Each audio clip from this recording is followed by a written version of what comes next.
Елімізде жаңа денсаулық кодексінің қабылданғанына көп уақыт бола қойған жоқ. Құжат парламентте 8 айға жуық қаралып, жан-жақты сүзгіден өтті. Ондағы жаңашылдықтың бірі марқұм болған адамның дене мүшесін алуға қатысты. Бұл ретте сол азаматтың немесе жақындарының келісімі қажет. Қоғамда қызу талқыланған дәл осы заң нормасының жай жапсарын тілші тарқатады. Елімізде адам органдарын алу және трансплантациялау операциялары тек мемлекеттік арнайы лицензиясы бар мекемелерде жүзеге асады. Қара нарықтағы жүрек, бүйрек, бауыр, өкпе саудасының жолы әлдеқашан кесілген.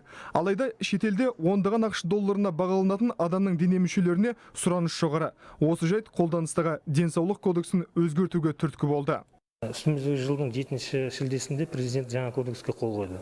Мәйіттік донорлардың ағзалары және шетел азаматтарына трансплантация қолданылмайды. Бүгінгі таңда трансплантация саны күрт төмендеп кетті. Нақтырақ айтатын болсақ, 2,5 есе түсіп кетті. Егерде 6 айдың қорытындысы бойынша былтырға сәйкес келтірсек, былтыр 118 ота жасалса, биыл жарты жылдың қорытындысы бойынша тек 47 ота жасалды.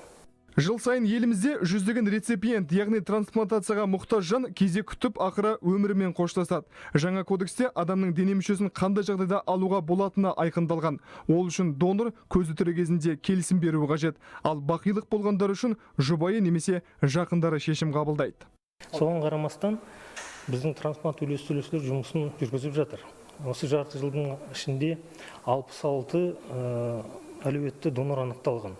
Өкінішке орай тек бір жағдайда ғана донор өзектендіріліп, өзімізге мәлімет және өткен айда 5 азамат жаңа ағза алып жаңа өмірін бастады.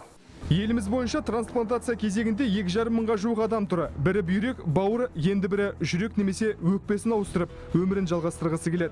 Арасында балалар да бар. 2 жыл бұрын осындай операциясы сәтті өткен Нұржан Өтепбергеновтың қазір жағдайы жақсы. Оған екінші өмір сыйлаған азамат көзі тірі кезінде бауырын аманаттаған екен. Бұл жағдайға ұшырамас бұрында, мысалы, менде донор болу, ондай трансплантация бізде операция жасалады деген ақпарат менде болған жоқ, шынын айтайын. Мен операция өзім 2017-те ауырған кезде барып, оказывается, бізде бауыр ауыстырады екен ғой, бізде бүйрек ауыстырады екен ғой, бізде жүрек ауыстырады ғой деген сондай ақпарат сол кезде бар біле бастадым, және өз басыма түскен кезде ғана. Маған донор жайында ақпарат берген жоқ. Бір қызығы, просто мен реанимацияда жатқанымда операциядан кейін үнемі бір кісінің аты жөнін қайталап жаттым. Айта кетейік, денсаулық туралы жаңа кодекс парламентте ұзақ уақыт қаралды. Ақыры депутаттар екі жақтың да пікірін ескеріп, мемлекет басшысының қол қоюына жіберді. Ондағы тағы бір жаңашылдық жұмыс берушілерге қосымша жауапкершілік жүктейді. Егер қызметкер өз дене мүшесін жақынына беруді ұйғарса, оған мекеме тарапынан материалдық көмек берілуі қажет. Рауан Мыңбаев, Марат Тиханбаев, Ермек Кемшінбек, Хабар 24.